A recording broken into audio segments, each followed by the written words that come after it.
Tom Telesco is becoming a regular Trent Baalke when it comes to survival.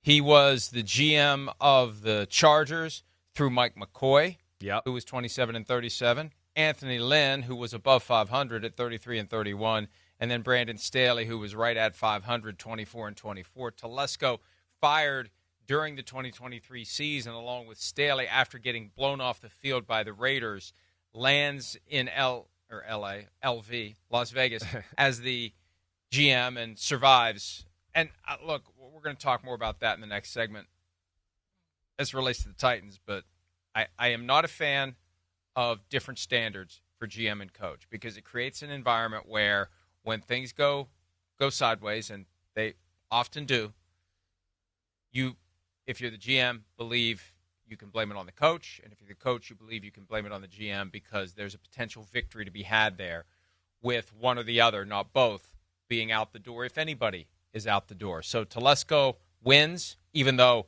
what did he do to improve the quarterback position? He made a bad bet. He did. He thought he could lay in the weeds and something would follow Bo Nix was going to be there exactly at number 13. Right. Now, they got Brock Bowers. Right. They got Brock Bowers, and that's the selling point for Antonio Pierce. Brock Bowers had one of the best seasons for any tight end in NFL history and the best by far for a rookie tight end. And they didn't have good quarterbacks throwing him the football. They developed Brock Bowers into a superstar that would be a magnet for a free agent quarterback and will be a magnet for a free agent quarterback if that's the route they want to go. Yeah, I mean, well, it's two regimes in a row to me that have kind of blown the quarterback issue. Dave Ziegler and Josh McDaniels going into that last year, they kind of sat there and didn't make a move to get a quarterback when it felt like they could, right? And so that went by the wayside, and everything I know in NFL circles, that was really part of the demise there. The coaching staff wanted to trade and get a quarterback. The GM there was, oh, no, we're not going to do that. We're not going to trade assets. Last year, it seems like the same thing. But, yeah, that's going to be the big thing, Mike, is the quarterback. Where do we go from here? What makes sense?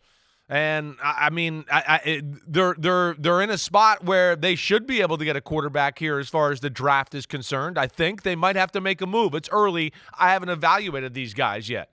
But that's going to be the number one thing. And I think the other thing, too, is just getting a coach that people get excited about there.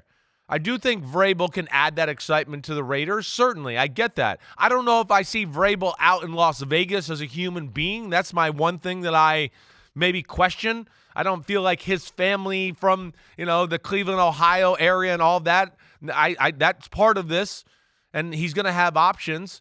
But I think, like, the guys like Ben Johnson, Todd Monken, right? That kind of guy, is that the guy they're going to look for? I would think that's the kind of guy Brady's going to want. You hear him talk on telecast, whether it's a Detroit game or a Ravens game. I've heard him rave about both guys calling the plays there, and they're damn good. But I feel like it's got to be something like that on that side of the ball if I'm the Raiders, just to get everybody pumped up about Raider Nation again. Hi, it's Mike Florio. Thanks for watching PFT on YouTube. Hit subscribe for the latest news and analysis from Pro Football Talk.